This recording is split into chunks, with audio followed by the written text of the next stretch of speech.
Murakami-san. Di sebuah pagi dengan matahari yang sudah menampakkan dirinya, suara ketukan pintu pun harus dilakukan untuk membangunkan seseorang bernama Murakami. Beberapa ketukan pun sudah dilakukan, namun orang yang dimaksudnya pun enggan. Ketika bangun, ia pun malah mengusir si dia, yaitu Kayo Agawa, mengatakan tak mau lagi bekerja karena diberlakukan buruk oleh perusahaan tempat dia bekerja. Kesabarannya habis, Agawa pun mengambil sebuah payung dengan menyentuhkannya ke sebuah kaca jendela dengan sedikit keras. Membuka pintu, Agawa pun langsung memarahinya dan memberikannya nasihat, mengatakan bahwa ia sekarang berada di tepi jurang dan jika sudah terjatuh, si Agawa tidak bisa menyelamatkannya. Yang diketahui Murakami ini pernah masuk penjara karena pencurian dan sekarang sudah bebas pakai bersyarat, dan si Agawa ini adalah petugas atau sukarelawan yang memantau dan melaporkan orang dalam pembebasan bersyarat ini. Mendengar perkataannya, Murakami pun mulai sadar akan perkataan Agami yang ada benarnya.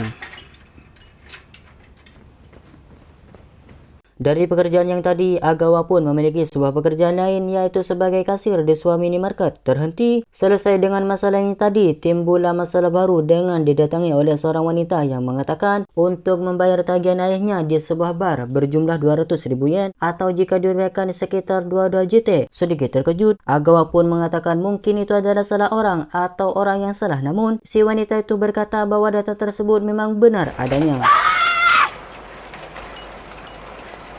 Menaiki sepeda dengan wajah kesalahan diperolehnya, ia pun mulai merajukan sepedanya menuju ke tempat ayahnya bekerja. Setibanya, Agawa pun langsung memarahi ayahnya. Usut punya usut, si ayah bernama Osamu Tamura pernah dipenjara akibat penipuan dan dibebaskan bersyarat tetapi dalam pengawasan, dan yang bertugas mengawasi tak lain dan tak bukan ialah si Agawa. Dia pun khawatir dari perbuatan ayahnya itu, pembebasan bersyaratnya itu akan dicabut yang membuat ayahnya kembali di penjara.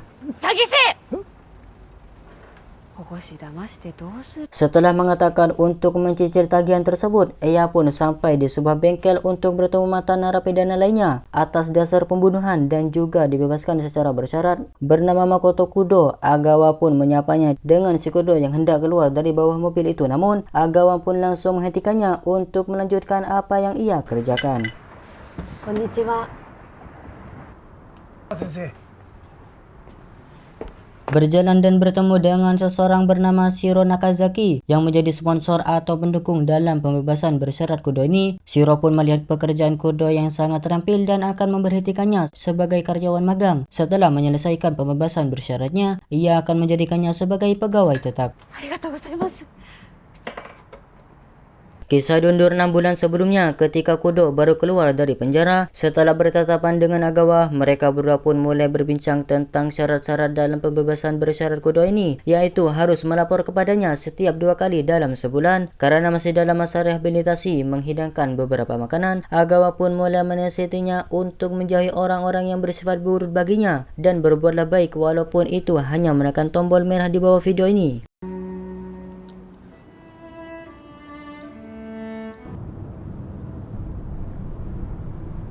Kembali ke waktu yang sekarang di sebuah kantor polisi dengan satu anggota keluar hendak menaiki sepeda disusul oleh polisi lainnya, tetapi muncullah seseorang misterius dan langsung menghentikan polisi itu. Mereka berdua pun terlibat pertikaian merebut sebuah pistol. Pria tadi kenal itu pun setelah mencurinya langsung meninggalkan tempat kejadian dengan polisi yang kesakitan akibat luka tembakannya. Berita tentang penembakannya itu mulai ramai diberitakan dengan si pelaku yang menjejerkan peluru dari pistol yang dicurinya berjumlahkan 5 butir yang tidak tahu apa maksud dan tujuannya. Di sebuah pagi yang cerah di Tokyo, Agawa pun keluar untuk melakukan aktivitasnya. Setibanya di tempat yang dituju, di sebuah tempat untuk melaporkan para klien narapidananya, yaitu Murakami, Tamura atau sang ayah dan juga si Kudo. Si dia pun mulai membaca laporan yang Agawa berikan. Tiba giliran si Kudo yang diperiksa laporannya, si dia pun mengatakan alasan Kudo ini mengkill rekan kerjanya sendiri dipengaruhi oleh masa kelam waktu kecilnya, di mana ketika berusia 10 tahun, ayah tirinya mengkill ibunya di hadapannya sendiri. Semenjak itu, ia bersama adiknya tinggal di sebuah panti asuhan. Seiring bertambahnya umur, ia pun mendapatkan pekerjaan pada usia 24 tahun. Namun, penderitanya tak sampai di situ. Di tempat dia bekerja, ia sering diintimidasi oleh karyawan senior setiap hari selama 4 tahun. Ia dicaci, dimaki, dan dikatai. Dan mungkin itu adalah penyebab ia sampai melakukan tindakan pidananya. Di saat lampu sudah dinyalakan yang menandakan bahwa hari sudah malam, Kudo pun masih tetap dengan pekerjaannya. Yang tak lama, ia pun diberitakan untuk melanjutkannya esok, diiringi dengan suara radio yang memberitakan penembakan yang terjadi di kantor polisi tadi.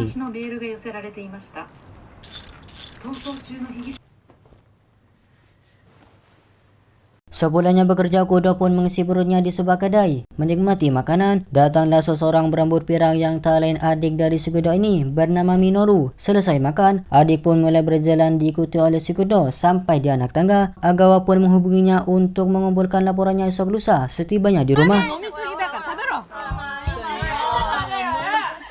Ternyata sudah ada para temannya yang sedang berkumpul untuk parti kecil-kecilan tanpa meminta izin dulu kepada pemilik rumah, yaitu Agawa. Mereka semua pun bersenang-senang dengan para hidangan makanan dan juga minuman yang mereka genggam, bersulang. Di lain tempat, sudah izin polisi yang menyelidiki insiden tembakan yang terjadi di depan kantor polisi bernama Suzuki tanpa ada Satria dan juga Shinji. Ya mungkin 11-12 lah sama saya.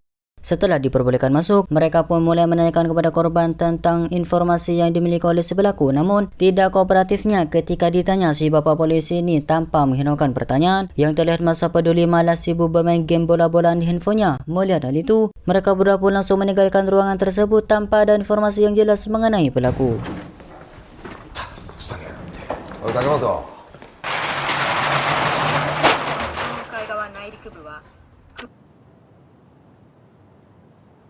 Di sebuah malam jalanan di Tokyo, sepasang kaki pun mulai berjalan dengan mempedarkan ibu-ibu yang sedang merumpi. Tibalah dia yang berada tepat di belakang ibu-ibu. Berbalik, si ibu pun mengatakan, "Apa yang kau inginkan?" Secara mengejutkan,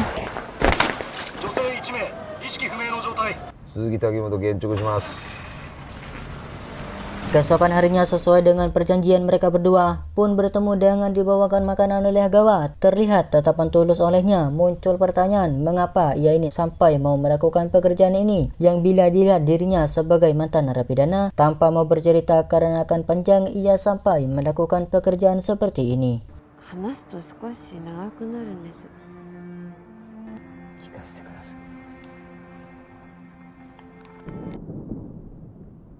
Di sebuah bangunan, dua polisi pun masih terus saja menyelidiki kasus penembakan yang terjadi. Memasuki sebuah ruangan, Agawa pun ditawari sebuah mie kemasan dimakan dengan memperlihatkan koran yang memberitakan aksi penembakan. Malam, dengan mengendarai mobil, mereka berdua pun yaitu Kudo dan Sadik Minoru menuju ke tempat tinggalnya. Setibanya, Kudo pun kaget ketika melihat adiknya seperti kesakitan mengambil obat-obatan. Ternyata penyebab Minoru kesakitan disebabkan oleh ketergantungan kepada obat atau sakau, sakit karena kau. Melihat hal itu, si Kudo pun memberitahu bahwa hal itu tidak akan membantu, malahan membuatnya semakin memburuk. Minoru pun berkata semenjak kepergian kakaknya dari panti asuhan, ia pun sering dirundung oleh orang di sana karena Minoru lah yang terlemah daripada yang lain. Mendengar perkataan adiknya, Kudo pun merasa iba dan memeluk adiknya diiringi dengan tangisan air matanya yang sepertinya tak mampu dibendung lagi.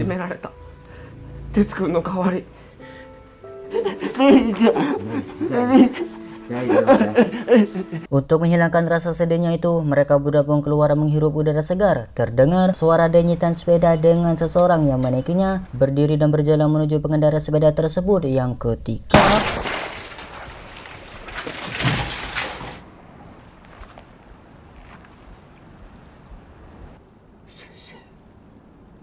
yang selama ini dibicarakan berita atas penembakan yang ramai diberitakan ialah si Minoru. Setelah melakukan hal itu, ia pun berlari menuju ke mobil mereka, bertanya mengapa si adiknya ini sampai melakukan hal tersebut dengan menyuruhnya untuk menyerahkan diri dan meminta pistol yang dicurinya. Namun, si Minoru pun malah memberikannya beberapa lembar kertas menghidupkan lampu yang memperlihatkan para korban atau target. Yang pertama yaitu si polisi yang tak menghukum orang yang mengkill ibunya. Kedua yaitu si ibu-ibu yang berjanji untuk menyelamatkan sang ibu. Ketiga, yaitu si pengawas panti asuhan yang baru saja ia tembak karena orang pertama yang memberikannya obat hingga menjadi ketergantungan. 俺に薬を飲ませた先生。俺も兄ちゃんみたいになりたいから。 Tidak hanya didasari oleh balas dendam, tetapi juga mengikuti jejak kakaknya, yaitu Sukodo sampai Minoru melakukan semua ini hingga tak terpikirkan olehnya apa yang ia lakukan akan berdampak buruk bagi adiknya.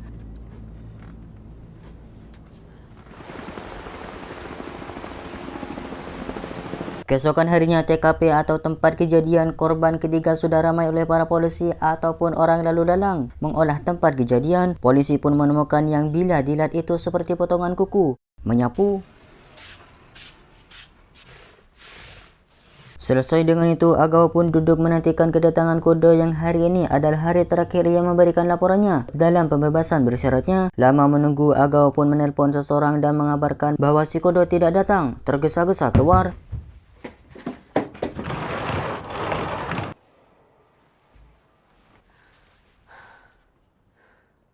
Setibanya di tempat, dia pun mengatakan bahwa pembebasan bersyarat Kodo ini akan dicabut yang membuat ia kembali ditangkap karena tidak membuat laporan dan hal itu membuat Agawa kecewa. Sepulangnya dengan raut wajah sedih, datanglah si teman yaitu Midori. Pulang dari bekerja, ia pun hendak meminjam buku untuk dibaca.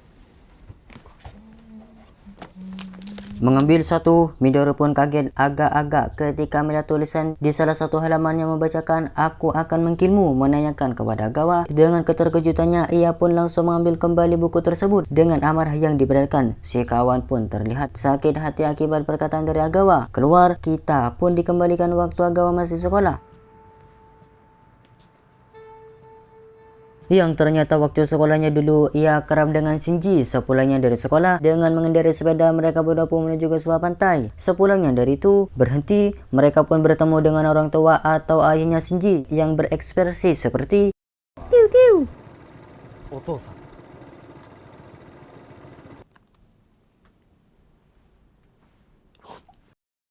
Di sisi lain, Shinji dan juga Suzuki terus saja mencari informasi dalam aksi penembakan itu. Salah satunya dengan mendatangi sebuah panti asuhan dan menanyakan kepada seseorang dengan penyakit sesepuhnya yang dialaminya, yaitu pengurangan pendengaran. Shinji pun harus mengeraskan volume bicaranya. ちょっとしたことっていうのは仕方ないよね。 Dari pertanyaan yang tadi, mereka berdua pun mendapati pelaku yang selama ini mereka cari adalah si Kodo tanpa mereka tahu pelaku yang sebenarnya adalah adiknya yaitu Minoru. Namun karena tes DNA kuku yang ditemukan sama seperti Kodo, mereka mengira bahwa ialah pelaku yang dicarinya. Sedang bekerja, Agawa pun terlihat menata makanan di sebuah rak. Mendapati ada pelanggan, ia pun menuju ke tempatnya yaitu kasir. Setelah sekian lama, Agawa pun bertemu dengan Shinji, menunjukkan kartu identitasnya sebagai polisi di luar minimarket. Mereka berdua pun menanyakan kepada Agawa untuk menceritakan klien atau pasiennya yaitu si Kodo semua yang dia tahu dengan mengatakan bahwa ialah pelaku penembakan yang akhir-akhir ini diberitakan. Agawa pun terlihat enggan atau tak mau untuk memberitahu kepada mereka. Tak lama setelah Agawa dicecar oleh pertanyaan keduanya dan juga paksaan untuk mengatakan karena dari pistol yang dicurinya akan menjatuhkan korban, namun dimundurkan ketika Agawa masih masa sekolah. Ketika berjalan dengan sepedanya, ia pun selalu bertemu dengan seseorang yang ekspresinya seakan tidak memiliki semangat untuk hidup. Sewaktu-waktu, Agawa pun kembali bertemu dengannya. Si dia pun dengan membawa plastik yang berisikan sebuah pisau hendak melukai Agawa karena merasa direndahkan setiap kali ia memandangnya. Ketika akan datang dari seorang tua atau ayahnya Shinji berniat untuk menyelamatkannya, tetapi ia pun harus tewas karena aksi penyelamatan tersebut.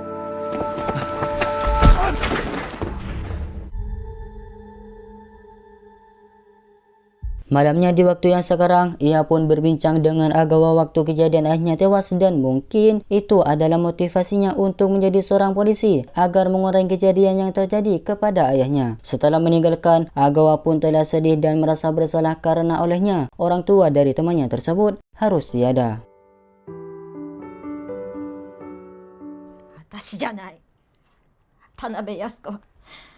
Shinji pun terus saja berusaha untuk mencari informasi si Kudo ini. Setelah tak berhasil dengan si Agawa, ia pun pergi ke tempat pekerjaan Kudo sebelumnya bertanya kepada rekan kerjanya. Mereka berdua pun bertanya tentang keterkaitan dia dengan peristiwa tewasnya si ibu karena dikira oleh ayah tirinya dengan menampilkan foto dari si Kudo. Malamnya Agawa bersama dengan Tamura atau sang ayah dengan miras yang dibelinya. Ia pun mengajak sang anak untuk meminum bersama. Tapi Agawa selaku petugas pembahasan bersyaratnya mengatakan bahwa hal itu dilarang atau tidak boleh untuk meminum minuman tersebut. Nampak bimbang, Agawa pun mengatakan, "Satu teguk gak apa-apa deh."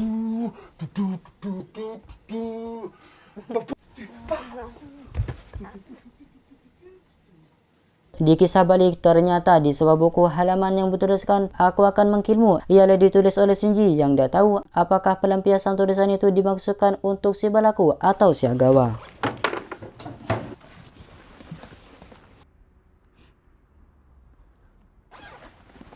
Keesokan harinya setelah keterteleran itu dalam menenggak miras tadi malam, Agawa pun bangun dari tidurnya yang hanya ditinggalkan selembaran surat tanpa berpamitan dulu kepadanya.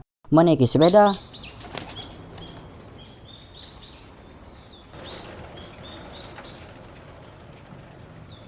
di sebuah pabrik roti yang menjadi tempat kerjanya Kudo dulu, Agawa pun berbincang kepada salah satu mantan si rekan kerjanya yang menanyakan tentang Kudo ini di tempat kerjanya. Namun, si dia mengatakan bahwa tidak ada hal yang bisa ia sampaikan karena Kudo ini di tempat kerjanya lebih memilih diam.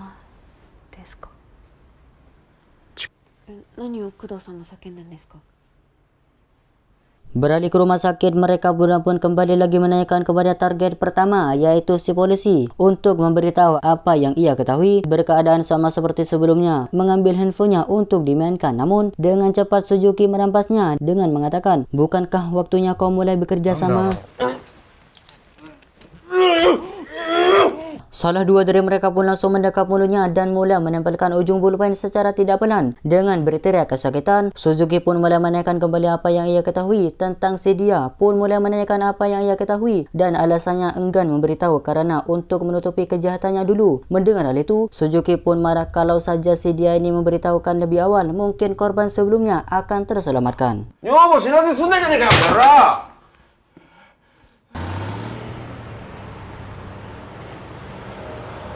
Di dalam mobil yang di dalamnya berisikan dua orang yaitu Kudo dan Minoru. Mereka pun telah sedang mengintai seseorang yaitu si ayah tirinya yang telah mengkil ibunya. Dengan wajah yang penuh amarah, mereka berdua pun melihat si pelaku yang masih bisa tersenyum setelah melakukan hal itu kepada ibunya.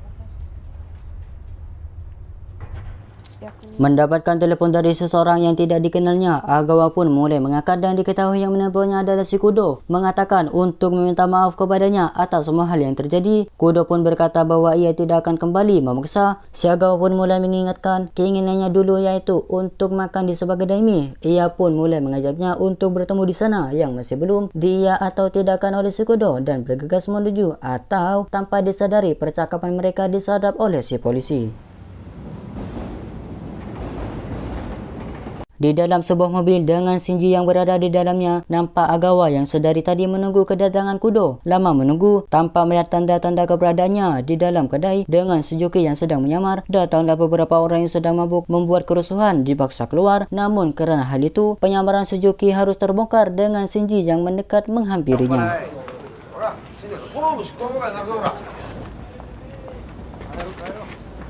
なぜここにいるんですか。殺人犯を捕まえるためだ。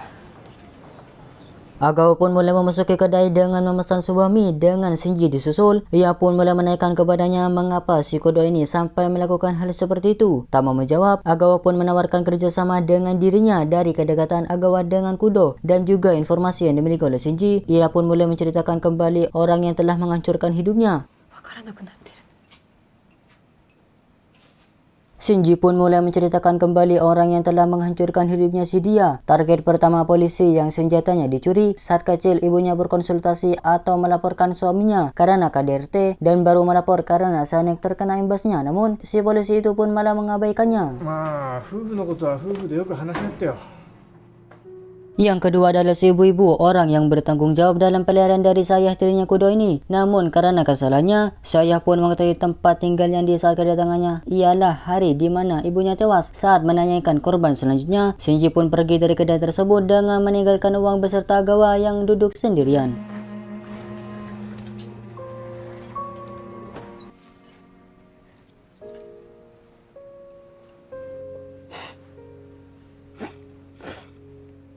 Di tempat dia bekerja, Agawa pun nampak dari wajahnya sedang tidak senang-senang saja. Yang tak lama, datanglah Midori dan langsung memulai percakapan dengan Agawa di luar minimarket. 私は何も分かっていませんでした。 Si Agawa berpikir bahwa ia telah membantu orang dalam pembebasan bersyarat. Namun, ketika terpikir Kudo, ia pun merasa gagal. Si Midori pun mulai bercerita selaku ia juga sebagai mantan narapidana dan juga Agawa yang bertugas menjaganya. Ia pun mengatakan bahwa tidak ada usaha yang sia-sia kecuali Anda pemain slot. まっとうで強い人間ばっかり。どうしてですか？惚れそう。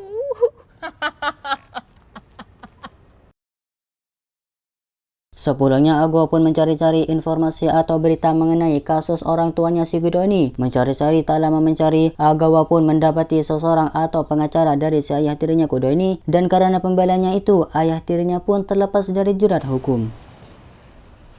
Paginya, tanpa menunggu matahari terbit dari barat, Agawa pun tiba di suatu tempat, yaitu di kantor si pengacara tersebut. Bernama Ima, Agawa pun mulai menanyakan kepadanya rumah dari ayahnya Kudo ini, memberikan seekor kertas dengan tanda terima kasih ciri khas orang di sana. Hendak melangkah keluar, namun Agawa pun menanyakan kepada si pengacara alasan ia membela atau mendukung si ayahnya Kudo ini. Menjawab, ia pun mengatakan bahwa semua orang bisa berubah dan alasannya mewakili ialah memberikannya kesempatan kedua. 加害者が残酷な殺人者でも。 Malamnya, sesuai dengan alamat yang tertera, Agawa pun melangkahkan kakinya menuju ke rumah ayah si Kudo ini. Sedang berjalan, Agawa pun dipantau oleh para polisi yang sepertinya datang lebih dahulu berniat untuk menyergap si Kudo ini bila-bila datang.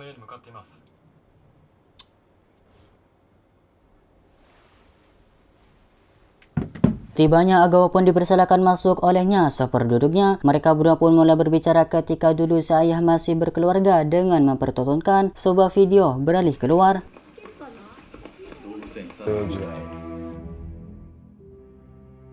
Tibalah sebuah mobil yang disadari oleh mereka. Si polisi setelah mengatur rencana dan siap dengan posisi masing-masing, tanpa curiga Minoru pun keluar beserta pisau yang digenggamnya. Bersamaan dengan para polisi pun mulai melakukan pengejaran dengan si Kudo yang memperingati adiknya.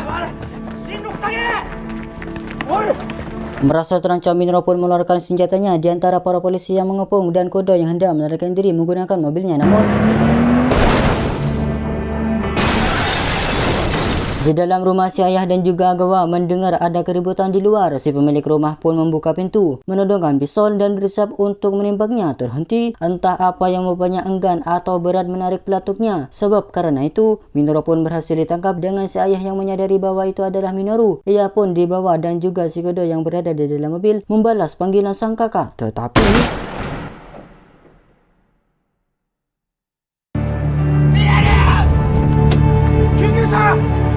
mungkin karena sudah lelah dengan apa yang terjadi, Minoru pun menembak dirinya sendiri, yang hal itu membuat orang di sana pun tidak menduga dengan serangkaian kejadian yang pernah mereka alami.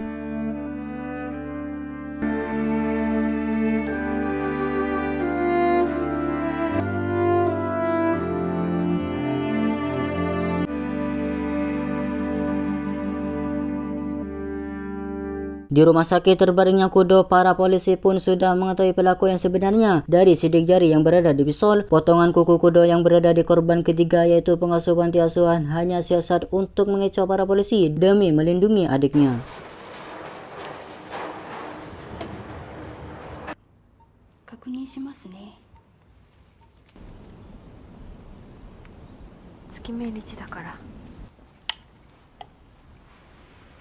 Di tempat barang bukti berada, Shinji pun mulai menyiapkan si barang bukti untuk di pengadilan. Sampai di saat memeriksa para korban atau target, Shinji pun menyadari bahwa masih ada satu target yang tersisa, berlari dengan memperlihatkan foto dari si pengacara ayah tirinya pelaku dulu.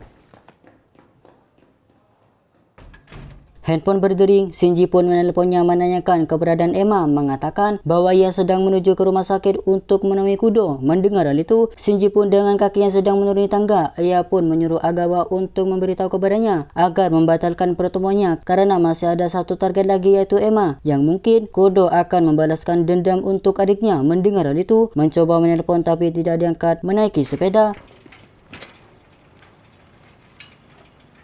Di rumah sakit, Kudo melepaskan semua alat yang menempel pada dirinya, diiringi dengan suara langkah kaki Emma. Mengambil gunting yang disembunyikan di bawah ranjang, Kudo pun bersembunyi di balik pintu, berjalan dengan si Kudo yang siap dengan gunting yang digenggamnya ketika saat